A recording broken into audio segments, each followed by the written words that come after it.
नमस्कार, हरे कृष्णा। स्वागत है आप सबका हमारे यूट्यूब चैनल सनातन सत्य ज्ञान में। हिंदू धर्म में एकादशी का व्रत सबसे महत्वपूर्ण होता है और माघ मास के शुक्ल पक्ष की एकादशी को जया एकादशी कहते हैं। मान्यता है कि इस दिन व्रत करने से व्रतियों को पिशाच योनि से मुक्ति मिलती है। इस दिन व्रत करने वालों को व्रत कथा अवश्य करनी चाहिए, तभी उन्हें पूजा का संपूर्ण फल प्राप्त होता है।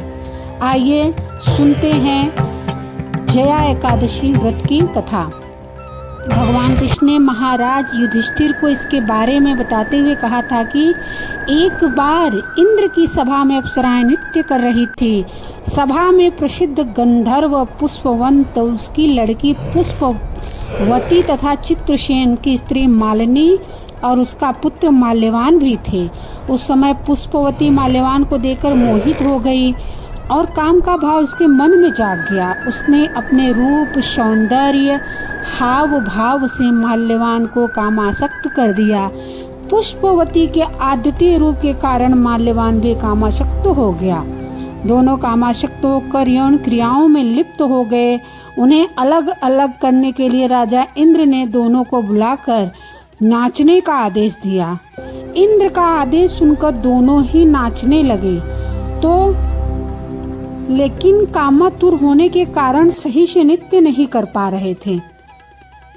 इंद्र सब समझ गए। उन्होंने क्रोधित होकर दोनों को शाप दे दिया कि तुम दोनों स्त्री पुरुष के रूप में मृत्यु लोक में जाकर पिशाच का रूप धारण करो और अपने कर्मों का फल भोगो। इंद्र के शाप के कारण दोनों हिमालय पर पिशाच बनकर दुख पूर्वक अपना जीवन व्यतीत करने लगे। दोनों को पूरी रात नींद नहीं आती थी। एक दिन पिशाच ने अपनी स्त्री से कहा, न मालूम हमने पूर्व जन्म में ऐसे कौन से पाप किए हैं जिससे हमें इतने कष्टदायी पिशाच योनि प्राप्त हुई है। तभी एक दिन अचानक दोनों की भेंट देवर्षि नारद से हो गई। देवर्षि ने उनसे दुख का कारण पूछा तो पिशाच ने यथावत संपूर्ण बातें कह सुनाई, जिनके कारण पिशाच योनि प्राप्त हुई थी। तब नारद जी ने उन्हें माघ मास के शुक्ल पक्ष की जया एकादशी का संपूर्ण विधि विधान बतलाकर उसे करने को कहा। नारद के परामर्श से दोनों ने पूरे विधि विधान से जया एकादशी का व्रत रखा और पूरी रात नारायण का स्मरण करते हुए रात जागते हुए बिता दी। दूसरे दिन प्रातः काल होते ही भगवान विष्णु की कृपा से इनकी पिशाच देह छूट गई और दोनों फिर से पूर्व शरीर को प्राप्त होकर इंद्रलोक में पहुंच गए। वहां जाकर दोनों ने इंद्र को प्रणाम किया तो इंद्र ने भी इन्हें पूर्व रूप में देखकर हैरान हो गए और पूछा कि तुम अपनी पिशाच देह से किस प्रकार छुटकारा पाए। तब उन दोनों ने उन्हें पूरा वृत्तांत सुनाया।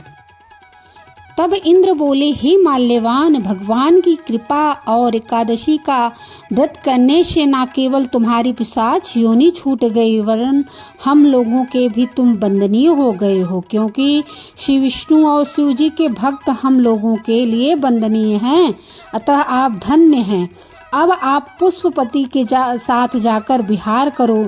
इस प्रकार भगवान श्री कृष्ण कहने लगे, हे राजा युधिष्ठिर, इस एकादशी के व्रत से बुरी योनि से भी मुक्ति मिल जाती है। जिस मनुष्य ने इस एकादशी का व्रत किया है उसने मानो सब यज्ञ जप दान आदि कर लिए हैं। जो मनुष्य जया एकादशी का व्रत करते हैं वे अवश्य ही 1000 वर्ष तक स्वर्ग में वास करते हैं। यह थी जया एकादशी व्रत की कथा। सभी प्रेम से बोलिए जय एकादशी की जय। भगवान श्री हरि की जय। जो भी व्यक्ति इस एकादशी की कथा का श्रवण या पठन करता है उसे भी अग्निष्टोम यज्ञ का फल प्राप्त होता है। अब जानते हैं कि जया एकादशी व्रत के दिन क्या क्या करना चाहिए, इसका पालन कैसे करें। सबसे पहले एकादशी के दिन एक दिन पहले दशमी के दिन संध्या के बाद अन्न भोजन ग्रहण ना करें। दूसरे दिन प्रातः ब्रह्मा मुहूर्त में उठ जाओ, स्नान इत्यादि नित्य कर्म से निवृत्त होकर भगवान श्री कृष्ण की मंगल आरती करें। यह आरती आप अपने घर पर या फिर नज़दीक के मंदिर में कर सकते हैं। उसके बाद तुलसी देवी को जल अर्पण करें। व्यर्थ की चर्चा, निंदा, झूठ इत्यादि से बचें और अधिक से अधिक हरे कृष्ण महामंत्र का जाप करें। दूसरे दिन प्रातः उठकर भगवान की मंगला आरती या दर्शन करें और व्रत पारण के समय पर किसी भी अन्न प्रसाद के साथ अपना व्रत खोलें। इस दिन यदि संभव हो तो वैष्णव या ब्राह्मणों को दान भी देना चाहिए। यह थी हमारी आज की वीडियो। अगर वीडियो आपको अच्छी लगी हो तो हमारे चैनल को सब्सक्राइब कीजिए, लाइक कीजिए और प्यारे प्यारे से कमेंट अवश्य कीजिएगा।